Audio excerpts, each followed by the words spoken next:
It's the all-new Magic 107.3. My name is Evany. I have a special guest in the building. I saw him on Vice TV. That was where it was at, right? Yes, ma'am. Ezekiel Mitchell. Welcome to Kansas City. How are you today? I'm great. How about you? Pretty good. Now, I had no idea about the life of a black bull rider, how very few there are, and just you had a difficult journey. So tell everyone, how old are you?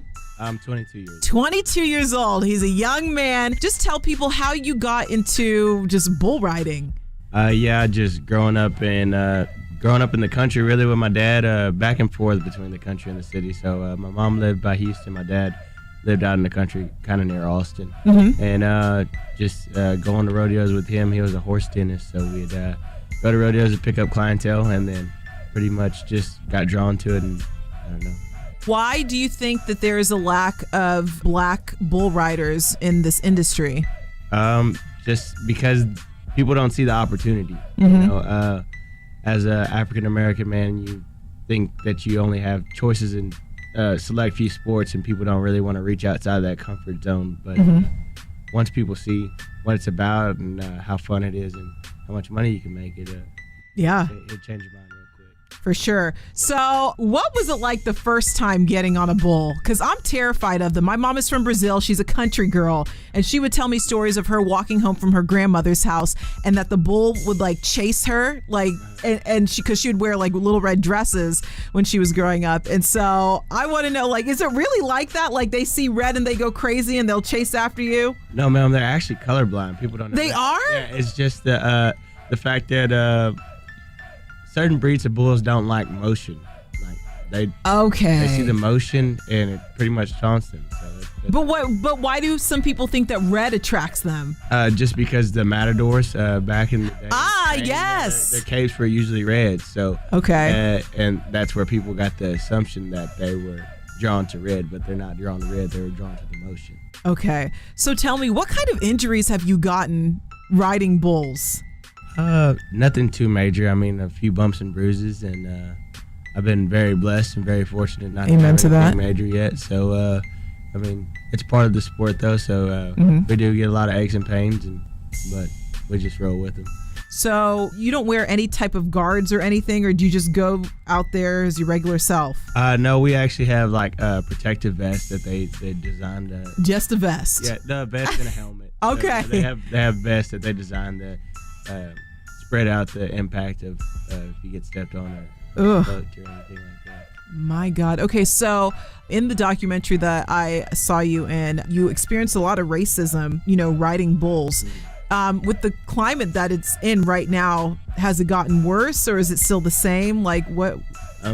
As far as the racism, when it was more so whenever we were doing like small town things, a lot of small town gigs with the PBR, I see pretty much just equal opportunity. I mean, there's people that are stuck in their ways, but most definitely the PBR, we don't really see too much of that. We just see people that love bull riding and love the sport. So I mean, it's pretty cool to kind of get away from that stuff. Yeah, for sure. If a young person wants to get into bull riding, what's the first step they take?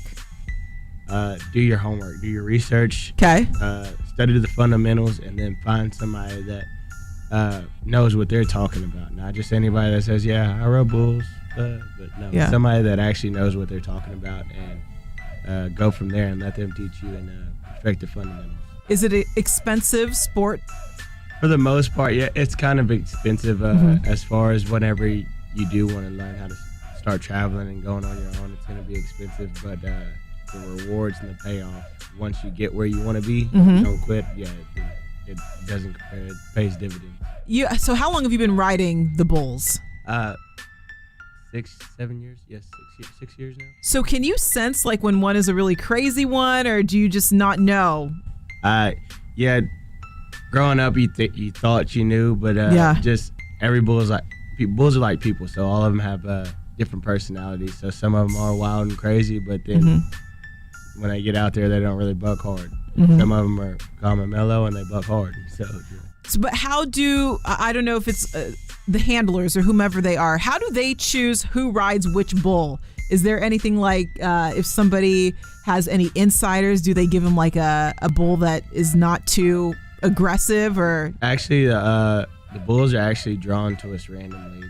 So like it's completely random. Nobody gets to just hand select their bull or try to make it easier on a guy. Every guy has to earn their own right. Yeah. Very cool. Usually, how long does somebody remain a bull rider? Can you ride bulls until you're like 40 years old, or is it kind of like football where like 30 is kind of old? Yeah. No, it just depends on who you are and how well you take care of your body and how well your body handles it, and mostly how long you can keep a love for the sport. Okay. So there's some guys that are riding and they're 38, and there's some guys that stop riding when they were 27. There's guys stop riding when they were 23. So I mean, it's just pretty much all on you and how far you decide to take and how long you decide to do it. Okay. You're pretty fit. Are there any overweight bull riders, or do you have to stay fit? For the most part, yeah, you have to stay pretty fit. These bulls are athletes. They're bred to do what they do. So in order to keep up with them, we got to keep up with ourselves. So if you want to be an elite bull rider or perform at the top of your level, you have to be in really good shape. So what do you do to stay in shape? I actually really never believed in going to the gym for the longest of time, but here recently we started going to the gym. I have a trainer and we work on core and stability training and stuff like that. So okay. Yeah. Okay, we see you up in the gym working on your fitness. Okay, so I've ridden a mechanical bull, I think once or twice. Is it the same thing as riding a real one? I'd love to say yes, but I have to say no. No, it's nothing. It's nothing the same. It doesn't even go hand in hand. I mean, it's fun. Yeah. I mean, because I do it still every now and again. Are you good? Yeah, I'm good. Okay. Because sometimes I don't want to compare singing and singing to bull riding, but some singers, they can't sing karaoke. So I didn't know if it was like that, or like runners who run out in the streets, they don't do well with a treadmill. So, but you're still good at the bull. Oh yeah. How long can you last on there? I don't know. I can ride a mechanical bull for a long time. I can ride them without hands and everything. Really? Yeah. Now, what's the longest that you've ever been on a real bull? We're required to stay on them, or to get a score, we have to stay on them for 8 seconds. So that's pretty much what we shoot for. 8 seconds. Yeah, 8 seconds is what we shoot for, so we can get a score. So we try to win. So, but after that, it's all on you and if you can get off or not. Okay. I mean, when I was younger, we used to have contests to see who could ride like longer, but I don't even know. It's probably like 15 seconds is the longest I've ever tried to stay. So do you have like grand prizes, or are you guys just fighting for the ranks, just bragging rights to see who's where you rank in the country? Yeah, so right now pretty much we compete for money, but right now we're trying to all gain points towards that world title, because the world title pays $1 million. Wow. And when does that happen? November. Okay. So how many competitions do you have leading up to that? 27. 27? That's a lot. Yeah, it's a lot. So this is number what? Ooh, I wouldn't not know. 9, I think. Okay, so you're pretty fresh in the year. You got a ways to go. Ways to go. Okay, well, Ezekiel Mitchell, go see him the 23rd and the 24th, so this Saturday and Sunday at the Sprint Center. It's called Unleash the Beast Series for PBR, so make sure you get your tickets at sprintcenter.com. Anything else that you want to add, Ezekiel? Do you have social media? Do you do it for the gram? Yeah, do it for the gram at the Blue Mitchell. Blue Mitchell. Okay, well, follow him. Go see him this weekend at the Sprint Center. This is the all new Magic 107.3.